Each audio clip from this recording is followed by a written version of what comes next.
Hello everyone, my name is Vivek Sharma and in this video we will be discussing about science and tech current affairs for the week. Video important है because इसमें सब themes के accordingly हम topic को segregate करके पढ़ेंगे and ये आपको रिवीजन में काफ़ी हेल्प करेगा बिकॉज आप टॉपिक से लिंक करके अपने करंट अफेयर्स को ईजिली पढ़ पाएंगे। तो आइए एक एक करके इन आर्टिकल्स को देखते हैं। आज का पहला जो आर्टिकल है जिसके बारे में हम डिस्कस करेंगे दैट इज GSAT-7R, जिसे अभी रिसेंटली हमने लॉन्च किया। तो इस सैटेलाइट के बारे में हमें समझना थोड़ा इंपॉर्टेंट हो जाता है। देखिए, अगर हम बात करें GSAT-7R की, ये एक कम्युनिकेशन सैटेलाइट है जो कि 4400 किलो की है और इसे जियो स्टेशनरी ऑर्बिट में प्लेस किया गया है।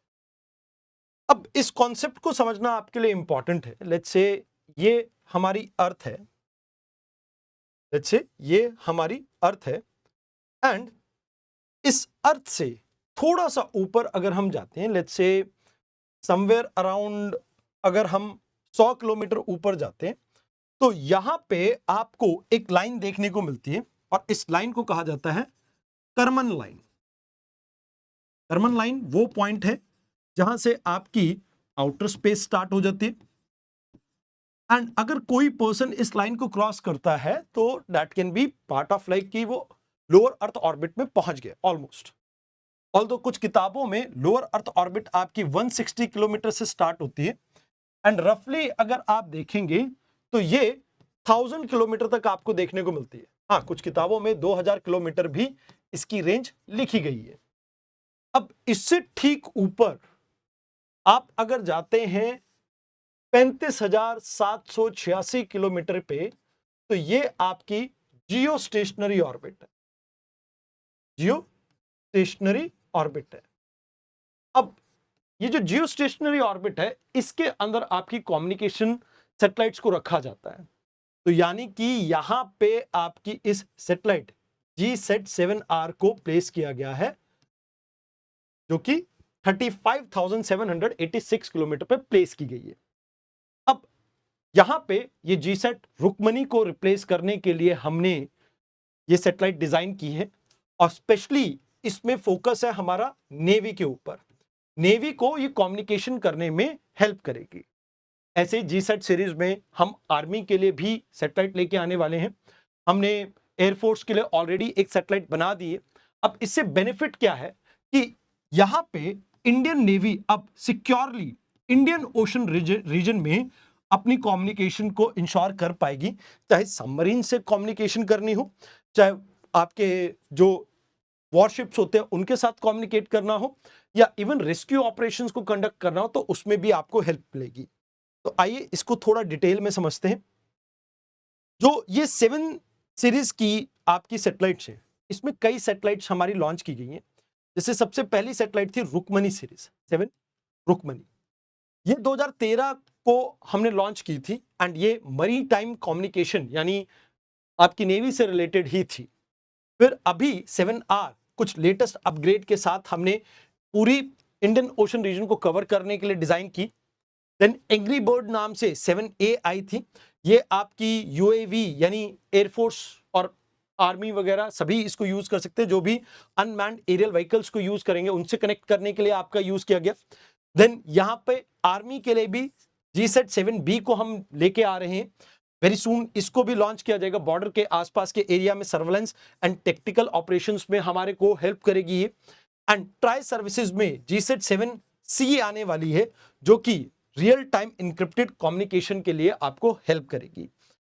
अब अगर यहां पे बात की जाए तो इसे लॉन्च किया गया है लॉन्च व्हीकल मार्क 3 के थ्रू, जहां पे आप ये कह सकते हो इस मिशन का नाम रखा गया था M05। इस मिशन का नाम क्या है? Launch vehicle mark 305। अब 05 यानी इसका ये 5वां मिशन है। अब लॉन्च व्हीकल मार्क 3 जो है ये आपका हेवीएस्ट लॉन्च व्हीकल है इंडिया के अंदर, जो कि 45 यानी 4500 केजी तक की सैटेलाइट को आपकी जियो ट्रांसफर ऑर्बिट या जियो सिंक्रोनस या जियो स्टेशनरी ऑर्बिट में प्लेस कर सकता है। इसमें 3 स्टेजेस रहती हैं, solid, liquid and cryogenic. Cryogenic में हम हाइड्रोजन और ऑक्सीजन को लिक्विड स्टेट में यूज करते हैं but at a very low temperature. तो यहां पर आपको याद रखना है कि ये आपकी जो CE20 इंजन है, इसको आप क्रायोजेनिक के नाम से जानते हैं। ये लिक्विड कोर स्टेज जो है वो विकास इंजन को यूज करती है, एंड सॉलिड फ्यूल में आपका एक एड ऑन रहता है जिसमें स्ट्रैप ऑन बूस्टर्स को भी यूज किया जाता है। तो that is the first thing. ये इंडिया के डिफेंस सेक्टर को सेल्फ रिलायंट बनाएगा, कहीं ना कहीं स्ट्रेटेजिक एज देगा हमारे दुश्मनों के खिलाफ हमें, मेन टाइम डोमेन में हमारी अवेयरनेस को इंप्रूव करेगा, सिक्योर कम्युनिकेशन में हेल्प करेगा, ब्लू वाटर नेवी कैपेबिलिटी को हमारी बूस्ट करेगा, जहां पे हम वॉरफेयर सेंट्रिक अपनी नेटवर्किंग को और बेटर कर पाएंगे। तो ये चीजें हैं जो आपको यहाँ पे याद रखनी है। आइए अब बात करते हैं आज के सेकेंड आर्टिकल की। Second article is about Atlas, जिसे कॉमेट 3i कहा जाता है। देखिए, ये तीसरा इंटरस्टेलर ऑब्जेक्ट है जो सोलर सिस्टम में एंटर किया। उम्मा अम्मा आपका 2017 में पहला ऑब्जेक्ट था, दूसरा बोरिसोवा था जो 2019 में आया, अब 2025 में आया है कॉमेट 3i, जिसे एटलस के नाम से भी आप जान रहे हैं। अब ये जो है, इसे इंटरस्टेलर ऑब्जेक्ट क्यों कहा जा रहा है? क्योंकि ये हमारे सोलर सिस्टम से नहीं मिलता है। एक्चुअल में ये जो आपका ऑब्जेक्ट है, ये बाहर से कहीं से ओरिजिनेट आया है, और इसकी हाइपरबॉलिक जो ट्रेजेक्टरी है, क्योंकि ये सन के साथ क्या नहीं है, उसकी ग्रेविटी के साथ ये अलाइन नहीं है, तो इस वजह से, मतलब ये it is not bounded with the gravity of sun, इस वजह से हम ये कह रहे हैं कि ये इंटरस्टेलर ऑब्जेक्ट है जो बाहर के किसी सोलर सिस्टम से अर्थ के, मतलब हमारे सोलर सिस्टम में एंटर किया है। अब यहां पे इसको कंफर्म किया था asteroid terrestrial impact last alert system ने, जिसका नाम एटलस था, जो चाइल्ड में लोकेटेड है। इसने इसे डिटेक्ट किया था, इसी वजह से इसका नाम एटलस पड़ा। तो ये सबसे करीब से होके जाएगा हमारे सोलर सिस्टम से। एक बड़ी बात यहां पे ये है कि अभी तक अर्थ के ओरिजिन को लेके हमारे को बहुत सारी कंफ्यूजन थी, बट इस आपके एस्ट्रॉइड से आप ये कह सकते हो कि इस इंटरस्टेलर ऑब्जेक्ट से हमारे को काफी कुछ क्लैरिटी मिल सकती है, बिकॉज इसके ऊपर हमें अंदेशा है, हमने थोड़ा इसमें देखा है कि भाई वाटर मॉलिक्यूल्स हमें देखने को मिलते हैं, तो हो सकता है कि कोई ऐसा ही कॉमेट अर्थ के साथ टकराया हो जो वाटर अर्थ के ऊपर लाया, और जहां से लाइफ फॉर्म अर्थ के ऊपर स्टार्ट हुई। तो यहां पे सबसे बड़ी जो हमारी डिस्कवरी है, वो मैंने आपको बताया कि भाई ये वाटर इसमें देखने को मिल रहा है, तो वाटर रिच कॉमेट है, तो बहुत ज्यादा कॉमन हो सकते हैं ये बाहर के लाइक आपके स्पेस में, बट ये कॉमेट क्योंकि वाटर लेके आ रहा है, तो मे बी ऑर्गेनिक मॉलिक्यूल्स भी इसके साथ आए, एंड शायद हो सकता है कि इसी तरह से अर्थ और बाकी प्लैनेट ने वाटर एक्वायर किया हो। ये चीजें हैं जो आपको यहाँ पे याद रखनी है। आइए अब बात करते हैं थोरियम मोल्टन सॉल्ट रिएक्टर की। अब देखिए, ये चाइना का एक इनिशिएटिव है। अब चाइना का इनिशिएटिव है, बट इसमें चीजें बहुत इंपॉर्टेंट है, क्योंकि हम भी काफी सालों से अपनी थर्ड स्टेज यूरेनियम, या आप कह सकते हो sorry third stage nuclear programme की वेट कर रहे हैं, जहां पे हम थोरियम बेस्ड फ्यूल को यूज करेंगे। अब थोरियम को डायरेक्ट आप यूज नहीं कर सकते, बिकॉज थोरियम फिशर मटेरियल नहीं है। मतलब ये आपका किसी भी न्यूक्लियर रिएक्शन को स्टार्ट खुद से नहीं कर सकता। इसको इंस्टिगेट या स्टार्ट करने के लिए आपको प्लूटोनियम या बाकी कुछ ऐसे फिशर मटेरियल की रिक्वायरमेंट रहती है, जैसे यूरेनियम 233। तो यहां पे इस यूरेनियम के थोरियम के इस पावर प्लांट में आपको क्या कुछ देखने को मिला? तो कहते हैं कि जो मोल्टन सॉल्ट रिएक्टर है, इसको पहली बार क्रिटिकल पॉइंट इन्होंने अचीव किया था 2023 में, एंड 2024 में ये फुल पावर पे आपका रन किया गया, एंड अब इसमें फर्स्ट टाइम थोरियम फ्यूल को टेस्ट भी किया था। अब हुआ यहां पे ये है कि इसमें ये फोर्थ जनरेशन रिएक्टर है, मतलब पहले के रिएक्टर से बिल्कुल अलग। अभी तक के रिएक्टर हाई प्रेशर पे ऑपरेट करते थे, बट यहां पर पहली बार होगा कि एटमॉस्फेरिक प्रेशर पे आपका वर्क करेगा, तो जिससे जो न्यूक्लियर डिजास्टर जैसी प्रॉब्लम है वो कम हो जाएगी। ऑल्दो ये ऑपरेट करेगा काफी हाई टेम्परेचर पे, बट स्टिल एटमॉस्फेरिक प्रेशर इसमें मॉडरेट है, 1 एटमॉस्फेरिक प्रेशर यहां पे रिक्वायर्ड रहेगा।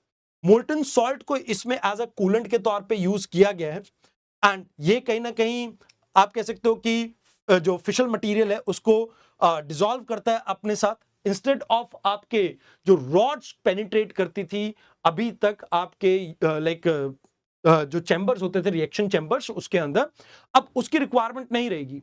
तो मतलब ये है कि मोल्टन मटेरियल जो है आपका, वो रेडिएशन को बाहर भी नहीं फैलने देगा। मोल्टन सॉल्ट जो है वो यहां पे इसलिए बेनिफिट रहेगा। तो यहां पे ये कंटिन्यूसली फ्यूल को रिसाइकल करेगा, तो मतलब एक बारी इसमें आप अगर डाल देंगे एक बार फ्यूल, तो उसके बाद फिर से ये खुद से रिसाइकलिंग करता रहेगा। तो यहां पे क्या होगा, सबसे पहले थोरियम 232 को डाला जाएगा। अब ये एक न्यूट्रॉन अब्सॉर्ब करके थोरियम 233 में कन्वर्ट होगा, वो डिक्लाइन करके प्रोटेक्टिनियम में कन्वर्ट होगा, और वो डिके करके यूरेनियम में कन्वर्ट होगा, एंड फिर ये यूरेनियम अगेन आपका साइकिल को रन करता रहेगा। तो यहां पे ये बर्न भी करेगा और साथ में नया फ्यूल भी आपका प्रोड्यूस करेगा। तो इस वजह से इसे कहा जाता है बर्न वाइल ब्रीडिंग। तो इस वजह से यहां पर सेल्फ सस्टेनिंग है कि भाई इसमें बाहर से आपको कुछ फ्यूल डालने की जरूरत नहीं पड़ेगी। तो ये चीजें हैं जो आपको यहां पे याद रखनी है। एंड इसके साथ इसके कुछ एडवांटेजेस हैं, जैसे सेफ्टी की बात करें तो लो प्रेशर पे ऑपरेट कर रहा है, मोल्टन सॉल्ट है तो रेडियो एक्टिव एलिमेंट्स को यही कैच कर लेगा, तो ज्यादा आप ये कह सकते हो सेफ है नॉर्मल ट्रेडिशनल आपके न्यूक्लियर पावर प्लांट से। फ्यूल एफिशिएंसी काफी हाई है, बट स्टिल अभी रीप्रोसेसिंग तो कर रहा है, बट अभी अपने को ये नहीं पता कि कितना न्यूक्लियर वेस्ट निकालेगा, बट न्यूक्लियर वेस्ट थोड़ा बहुत इसमें निकलेगा जरूर। इसमें वाटर की रिक्वायरमेंट बहुत कम है, क्योंकि बाकी रिएक्टर्स के अंदर कूलेंट के तौर पे आप वाटर को यूज करते हैं, तो यहाँ पे वाटर की रिक्वायरमेंट कम है, तो एरिड एरिया में इसको यूज किया जा सकता है। एंड थोरियम सबसे अबंडेंट है, इंडिया के पास भी थोरियम के रिजर्व आपको मोनजाइट सैंड में देखने को मिल जाते हैं। तो इस वजह से इंडिया के पास भी एक अपॉर्चुनिटी है, अगर इंडिया भी इस टेक्नोलॉजी से सीख के कुछ खुद के लिए इस तरह का रिएक्टर्स क्रिएट कर सकता है, तो दैट विल बी बेनिफिशियल। तो ये आपको यहाँ पे याद रखना था। आइए अब बात करते हैं सन कैचर के बारे में। अब गूगल ने अपना एक प्रोजेक्ट अनवील किया जिसमें इसका नाम रखा गया सन कैचर। ये सोलर पावर्ड आपकी सैटेलाइट होगी जो एआई पावर्ड डाटा सेंटर को स्पेस में लोकेट करेगी। मतलब इसमें क्या है, गूगल कह रहा है कि हम सोलर पावर्ड एक कॉन्स्टलेशन लोअर अर्थ ऑर्बिट में प्लेस करेंगे, यानी 160 किलोमीटर से 1000 किलोमीटर तक की हाइट पे, एंड इसमें हम एनर्जी एफिशिएंट स्केलेबल लाइक आप ये कह सकते हो स्पेस बेस्ड सोल्यूशन प्रोवाइड करेंगे आपके एआई के लिए। अब क्या हो रहा है कि अर्थ के ऊपर हम कहते हैं कि भाई अगर आप एआई को यूज करेंगे तो इससे सबसे बड़ी प्रॉब्लम यह है कि पावर कंजम्पशन इंक्रीज होगी, जिससे green house gas emission increase होगा। तो गूगल कहता है कि ठीक है, मैं अर्थ के ऊपर इसको रखूंगा ही नहीं, मैं यहां पर अपना टेंसर प्रोसेसिंग यूनिट को स्पेस में भेजूंगा। ये एक ऐसी चिप है जो रेडिएशन के अंदर भी आप कह सकते हो सरवाइव कर सकती है, तो रेडिएशन रेजिस्टेंट है, तो ये स्पेस कंडीशन में भी ऑपरेट करेगी। एंड इससे मैं अपनी सैटेलाइट को रन करूंगा, और जो कि मेरा एआई को ट्रेन करने के लिए एक डाटा सेंटर का काम करेगी। तो यहां पे यूएस की जो कंपनी है गूगल, इसने कुछ इस तरह की बात कही है। नाउ आज का आखिरी article, that is next car 19। अब ये क्या है, देखिए अगर हम बात करें, ये एक इम्यूनोथेरेपी है। अब देखो आपने काट के बारे में सुना होगा।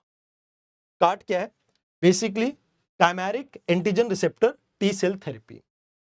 अब टी सेल थेरेपी क्या होती है, टी सेल आपके WBCs का पार्ट है। अब क्या होता है, लेट्स से मैं एक पेशेंट हूं, ठीक है, चलो मैं मेरा क्यों एग्जांपल हूं, लेट्स से यहां पे एक पर्सन आता है राजू।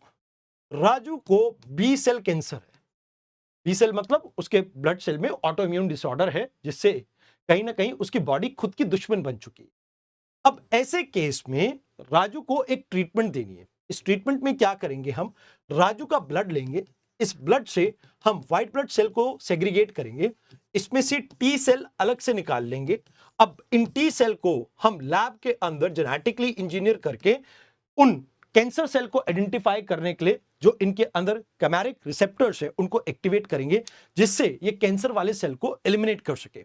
अब एक बार आपने इसे जेनेटिकली इंजीनियर कर दिया, आप सफिशिएंट नंबर में इसे लैब में ग्रो करेंगे, और जैसे ये सफिशिएंट नंबर में ग्रो करेगा, आप वापस से इसको इन्फ्यूज कर देंगे पर्सन की बॉडी के अंदर। अंदर जाके ये बॉडी को रिस्पॉन्ड करने में हेल्प करेगा। मतलब रेडियोथेरेपी में गुड और बैड दोनों सेल मर जाते हैं, तो इसमें वो नहीं है। पर्सनलाइज केयर है, राजू का खुद के खून से ये आपका बना है, तो बॉडी की आप ये कह सकते हो रेजिस्टेंस के चांसेस कम है, और इससे आपको रिजल्ट काफी अच्छे मिलते हैं। तो अभी तक हम इस टेक्नोलॉजी के लिए फॉरेन के नेशंस के ऊपर डिपेंडेंट थे, बट टाटा मेमोरियल और आईआईटी बॉम्बे ने मिलके एक आपका स्टार्टअप स्टार्ट किया, दैट इज इम्यूनो एक्ट। और इस इम्यूनो एक्ट ने इस टेक्नोलॉजी को इंडिजिनसली बिल्ड किया, जिसका नाम रखा नेक्स्ट कार 19। अब इसको अप्रूवल मिल गया है आपकी लाइक मिनिस्ट्री से और डिपार्टमेंट से, जहां पे अब ये मार्केट में यूज किया जा सकता है, मार्केट ऑथराइजेशन यहां पे मिल गई है।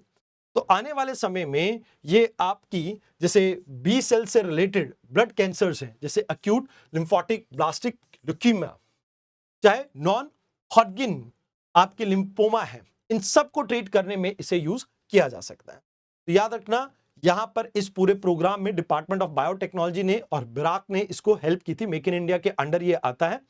एंड मैंने इसका बेनिफिट तो आपको बता ही दिया।